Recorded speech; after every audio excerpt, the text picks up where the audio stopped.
kai yo arado Allah bara mu kira ja'e mu faɗa mai abun alkhairin da ya sha faru a karkaran nan arado Allah. Yawa yo ya shiga arado Allah. Yalo ja'e shege ja'e tunda kai walanta na shiki she ka gudu ka bar karkaran nan arado Allah. Yo dama mun kira ka ne mu faɗa maka cewa arado Allah lantana ya haihu. Wallahi lantana ta haihu ɗa namiji. Yo arado Allah yo dama shikin ba an faɗa maka already je iya jibewa ba kuma je iya jo bai jibe ba to arado Allah shikin bai jibe ba. Kai ka ta cikin ya gudu ya jibe ko ka gudu. Yo wallahi shikin bai jibe ba kuma yanzu haka lantana ta haihu. Ta kawo wa mai gari ta kawo dan wurin mai gari ya shi a tura shi gidanku.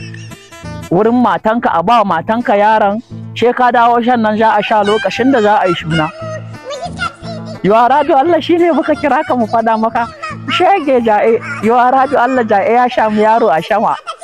Yo kai daga abun arziki a ja'e kakka shake jagin mu arado Allah daga mun kira ka mun fada maka abun arziki duk karkaran nan waye ya kira ka ya fada maka saboda mu ne mashoyinka.